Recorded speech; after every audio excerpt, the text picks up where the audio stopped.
Hi everyone, welcome to Chapter 2 of the Surviving Your Hospital Stay mini-series. Please subscribe. I post a new chapter every Monday. In this video, I'll be going over your patient rights. Every hospital has a patient bill of rights, and these are created to protect you in the hospital. I'm going over the ones that are required by the law, but many hospitals and states have added on to those, and you will be given a copy of the list on admission. I recommend that you read through them so you know what you are guaranteed in terms of how you are treated and confidentiality during your stay. If you feel at any time that your rights have been violated, you have the right to tell someone. You can tell your nurse or the charge nurse, your doctor, or the nurse manager. Your concerns will be taken up the chain of command if necessary.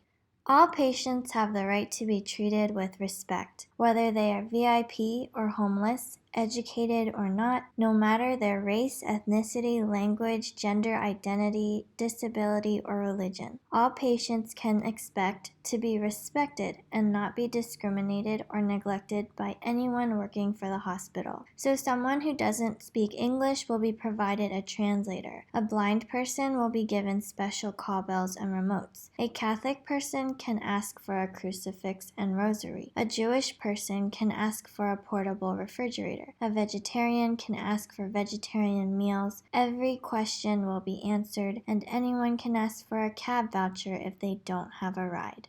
All patients have the right to privacy of their medical records. This means doctors and nurses can't talk about you in the elevators or post a picture of you in the hospital to social media. You must provide written and signed permission for someone else, like a caregiver, to get a copy of your medical record, or for a doctor to share your records with another doctor you are referred to. You have a right to copies of your own medical records.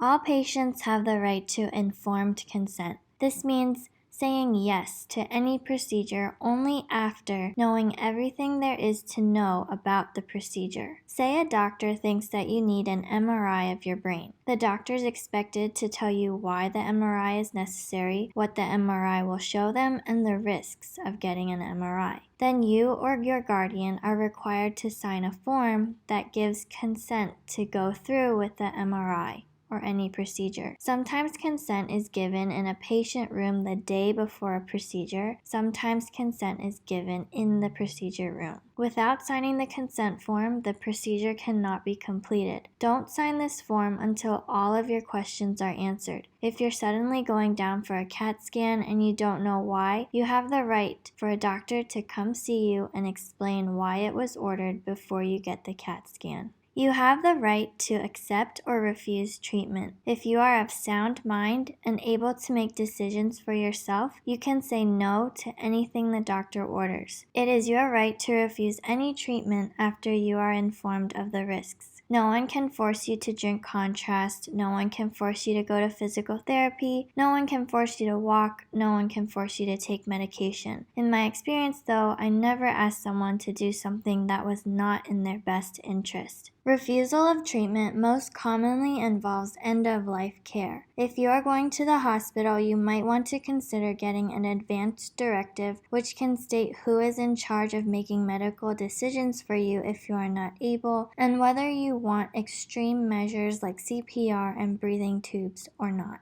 All patients have the right to obtain their medical records. After all, they are about you. This includes doctor's notes and test results. However, it is not simply asking the nurse to print out a copy of the MRI report from the morning. Nurses are not allowed to do this. Please ask for a medical records release form. You must fill out this form and check the specific records that you are requesting and mail it to the medical records department of the hospital. They will then mail the records to you at a cost, usually around 10 cents a page. Those were the 5 patient rights that I think are most important for you to be aware of as a patient. But like I said, make sure you read the Bill of Rights when you are admitted to the hospital so you know them all. Thank you for watching.